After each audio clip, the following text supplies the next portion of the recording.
Paz e bem, bom dia, boa tarde, boa noite, gente querida, gente amada. Meu nome é Emerson Sbardelotti.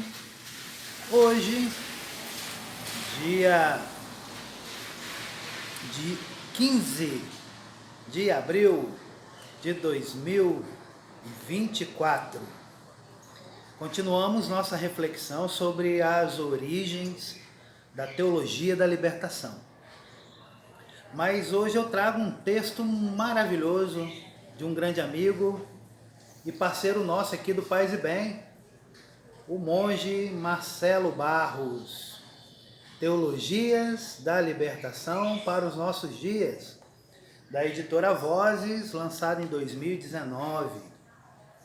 Então,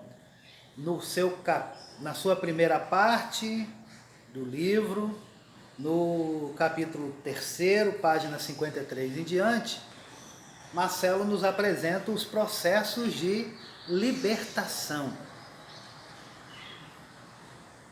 E ele começa com uma poesia do nosso querido Pedro Casaldáliga, chamada Equívocos.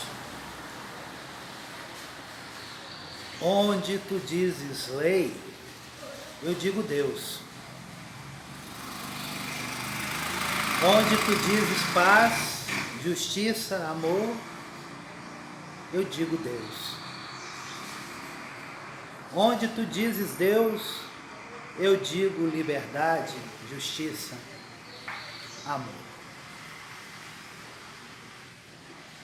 Na América Latina, quando alguém pergunta como está a teologia da libertação, é comum que eu e muitos outros irmãos e irmãs inseridos nesse caminho respondamos: mais importante do que a teologia da libertação é o próprio processo de libertação. Dom Pedro Casaldáliga afirma: enquanto houver pessoas sendo oprimidas e enquanto houver teologia cristã, haverá teologia da libertação. E é a mais pura verdade, né, gente? Ao caminharmos pelas ruas de nossas grandes cidades, quantas pessoas estão dormindo nas ruas? Quantas pessoas, por causa de um terrível vício, estão nas ruas?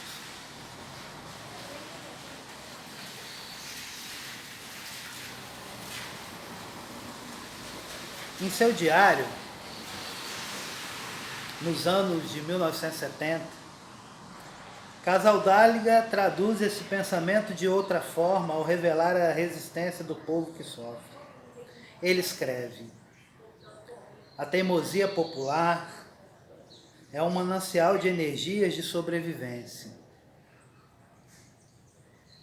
Ou, quem sabe, seria melhor dizer que é o instinto de sobrevivência, o manancial da teimosia do povo. Forte. Quem sabe seria melhor dizer que é o instinto de sobrevivência, o manancial da teimosia do povo. Somente com teimosia é que conseguimos fazer com que a justiça prevaleça.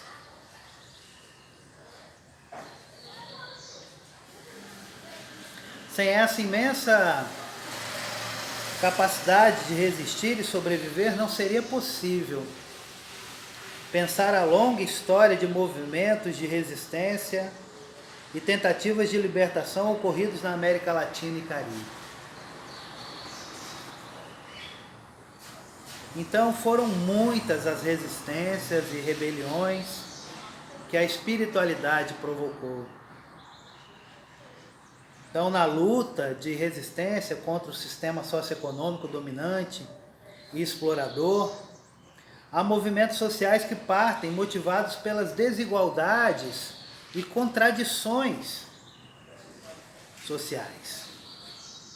E contém implicitamente uma mística de tipo religioso. Na Igreja Católica e em outras confissões, sempre existiram grupos e pessoas que, de alguma forma, em nome da fé, protestaram contra o sistema econômico que idolatra o dinheiro e o regime político que legitima as desigualdades sociais. Havia uma contestação à sociedade dominante e à hierarquia eclesiástica na mística da fuga do mundo, vivida pelos monges cristãos. A partir do século IV da nossa era, muitos desses monges deixavam a sociedade e mesmo as comunidades eclesiais estabelecidas no Império e iam viver no deserto. Mais tarde, no século XIII, Francisco de Assis iniciou um movimento evangélico de caráter profético, denunciador do acomodamento da Igreja ao Império. No tempo das conquistas, já vimos que diversos missionários, como Bartolomeu de Las Casas, em Chiapas, Antônio de Montesinos, em Cuba, Antônio Valdiviesos, na Nicarágua, e também outros bispos e padres que defenderam os indígenas, os negros, condenaram a escravidão e criticaram o que eles viam como sendo abusos da colonização. No entanto, esses abusos eram inerentes ao próprio sistema. É comovente ver como esses missionários críticos à escravidão são coerentes ao mostrar que o cristianismo contém um juízo ético, em consonância com o espírito evangélico que é necessariamente radical. Não há meio termo possível quando se trata da dignidade dos seres humanos. Isso todos os últimos papas têm escrito e afirmado. No entanto, aos missionários do tempo da colonização, como também nos documentos dos papas e da doutrina social da Igreja, falta um questionamento das relações sociais que estão nas bases desse sistema. Eles condenam os abusos do sistema e não percebem que a exploração do outro é a própria lógica do sistema. É verdade que nos seus discursos aos movimentos sociais e em sua encíclica Laudato Si, o Papa Francisco analisa o sistema como mau e assassino. É o sistema enquanto tal e não apenas os abusos do sistema. Ao fazer uma análise mais sistêmica, o Papa é pouco compreendido. Em maio de 2018, 2 organismos do Vaticano, impulsionados pelo Papa, publicaram um documento de estudos sobre o capitalismo. Um da Congregação para a Doutrina da Fé e Discatério para o Serviço ao Desenvolvimento Humano Integral. Até hoje, nas igrejas, há diversas iniciativas e movimentos que querem dar uma resposta imediata a situações de destruição social provocadas pelo sistema dominante. Fazer projetos em instituições europeias, obter ajuda dos ricos para ajudar os pobres, pode ser uma ação emergencial, necessária e urgente em determinados momentos de calamidade. Dom Helder Câmara afirmava: embora a meta de qualquer combate seja ganhar a guerra, ninguém vai abandonar no campo os feridos da batalha. Forte essa frase, né? Nesse sentido, os pobres são feridos na guerra do capitalismo selvagem. Existem ações assistencialistas que criam dependência e não ressaltam a dignidade do pobre, nem o tornam sujeito de seu processo de libertação. No entanto, há ações que são assistenciais e não assistencialistas.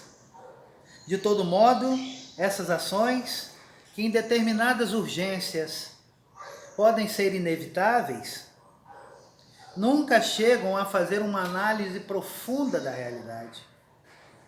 Podem até ser formas de tranquilizar as consciências e acabam sendo oportunas ao sistema dominante. Não chegam a perceber que as condições sociais são fruto da reprodução de um sistema social e econômico em si injusto, e que a ação de ajuda aos pobres não pode e não deve legitimar. Dom Oscar Romero advertia: é fácil ser portador da palavra e não incomodar a ninguém. Basta ficar no espiritual e não se engajar na história. Vai para lá. Uma abelhinha. Basta ficar no espiritual e não se engajar na história. Dizer palavras que podem ser ditas, não importa onde e quando, porque não são propriamente de parte alguma. São Oscar Romero. Uma palavra forte e linda, para a gente realmente refletir. É fácil ser portador da palavra e não incomodar a ninguém. Basta ficar no espiritual e não se engajar na história.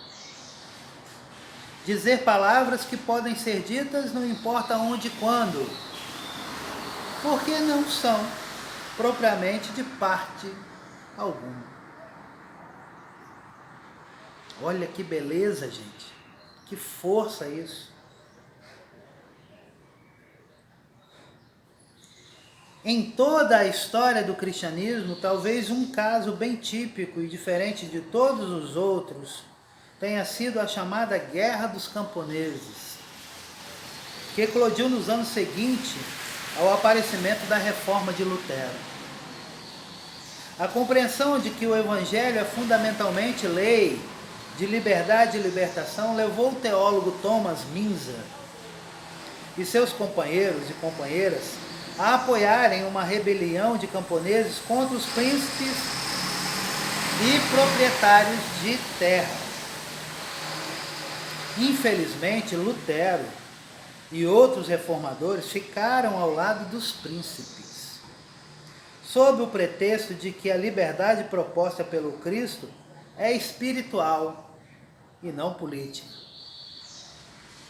Os anabatistas deram apoio e legitimidade de fé à revolução dos camponeses alemães.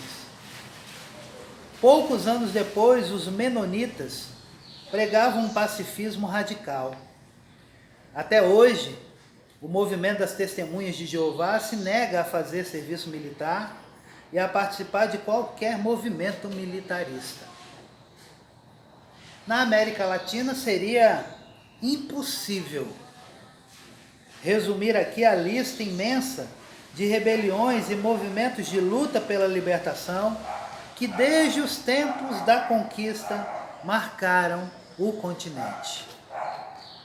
Nos primeiros tempos da colonização, foram missionários e bispos que, mesmo sendo espanhóis de nascimento, assumiram a defesa dos indígenas e a resistência ao sistema colonialista. Alguns, como Antônio Valdiviesos, 1495 a 1550, bispo da Nicarágua, Diego de Medellín, bispo de Santiago do Chile, 1574 a 1590, e outros denunciaram e lutaram contra os abusos do sistema, mas sem serem capazes de ver que o sistema colonial em si mesmo era iníquo, injusto e assassino. Enquanto isso, homens como Bartolomeu de Las Casas, 1474 a 1556, bispo de Chiapas, no sul do México, grande teólogo que se levantou contra o sistema colonizador, Antônio de Montesinos e Pedro de Córdoba, dominicanos da ilha onde hoje é a República Dominicana, foram capazes de criticar o próprio sistema. Frei Antônio de Montesinos expressou sua denúncia do sistema colonial em favor dos indígenas com um sermão que se tornou célebre na história do continente latino-americano e caribenho. Abre aspas. Eles não são homens? Não têm almas racionais? Não sois obrigados a amá-los como a vós mesmos? Não entendeis isso? Não sentis isso? Como estáis em tanta profundidade de sono tão letárgico dormindo? Tendes por certo que no estado em que estáis, não vos podeis salvar. Fecha aspas. Forte. Parece que foi escrito para nós hoje. Quando muitos de nós, leigos, leigas, religiosos, religiosas, diáconos, padres e bispos, não falamos mais dos pobres. E pior, não estamos no meio deles. As falas de Romero e de Montesinos são atuais. Estão direcionadas a você que se afastou dos pobres. Por que nós da teologia da libertação optamos pelos pobres? Não optamos porque eles são melhores do que os ricos. Optamos porque eles são as vítimas. E é por causa de Jesus de Nazaré, o teólogo da libertação por excelência, que nós optamos pelos pobres. Porque Jesus optou pelos pobres. Foi pobre junto com os pobres. E no centro de toda a teologia da libertação está Jesus de Nazaré. Felizes os pobres de espírito, porque deles é o reino dos céus.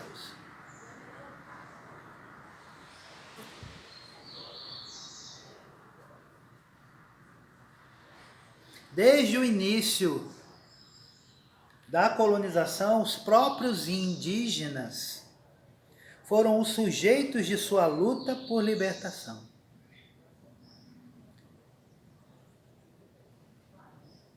No território andino, ainda nos primeiros tempos da colonização, houve vários movimentos de resistência indígena contra os espanhóis.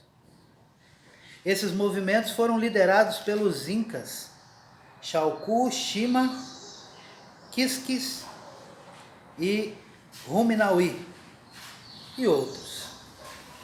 Ruminauí foi um verdadeiro general inca que em 1533 incendiou a cidade inca de Quito para impedir que os espanhóis a conquistassem. Mais tarde ele foi preso e fuzilado. Depois desses movimentos armados, desde a época da colônia, surgiu um movimento pacífico e milenarista em todo o Tahuantinsuyo, com o nome de Está aqui um Ki. Este nome indica que certas doenças se curam através da dança e do cantar. Esperavam que com o final do ciclo do Sol em que estavam, 1560, as antigas huacas venceriam o Deus cristão, responsável pela vitória dos espanhóis, e os intrusos espanhóis seriam expulsos. O Sol daria início a um novo movimento cósmico indígena. Este movimento conseguiu reavivar e manter a esperança e a resistência de muitos Ailus andinos. Mais tarde, o levante indígena mais conhecido foi o da rebelião de Tupac Amaru, em 1780. O movimento teve muitos combates e contradições, mas a finalidade da rebelião se orienta estritamente em favor do bem comum e da recuperação do reino dos Incas. Tupac liderou 60 mil indígenas em um exército que só foi vencido 9 anos depois. Conforme as tradições indígenas, ele se entregou para que mais gente inocente não fosse morta.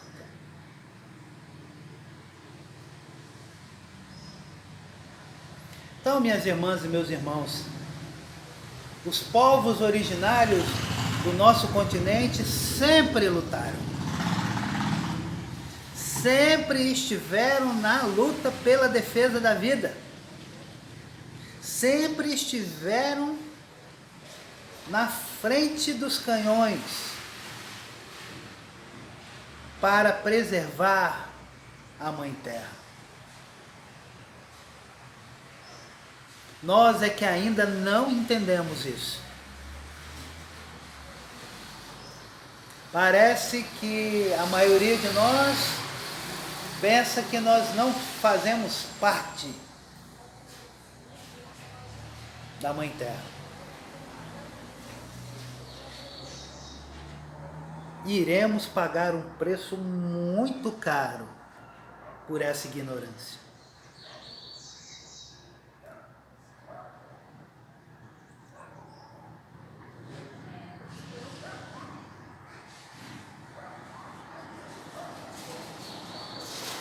A partir da década de 1960, aí nós estamos dando um pulo, né? Da época da colonização para a época atual. A partir da década de 60, em vários países da América Latina, grupos revolucionários e movimentos de transformação política já não queriam mais apenas refletir sobre a possibilidade de um desenvolvimento com cara mais humana. Cada vez mais, um número maior de cristãos e cristãs começaram a perceber que desenvolver um sistema intrinsecamente mau seria alcançar um nível pior ainda. Deveriam lutar pela libertação. Libertação deste sistema iníquo, se pudessem, de forma não violenta. Quando a partir dos anos 80 se tornou mais espalhado o paradigma ecológico, intelectuais criaram o termo desenvolvimento sustentável. Mas a lógica é sempre a mesma. No fundo, o desenvolvimentismo era uma visão interessada que não ia às raízes do problema. Precisamos estar juntos, caminhar juntos. A teologia da libertação é a libertação de uma teologia que oprime. Libertar a teologia é estar no meio do povo, trabalhando com o povo para a sua plena libertação. Acreditar nisso é necessário. Somos filhos e filhas de um teólogo da libertação por excelência, que acreditava piamente que fazer o bem defender a vida e trabalhar pela justiça é o que importa. Um bom domingo, uma boa semana para vocês, tudo de bom, paz e bem. Vida longa e próspera.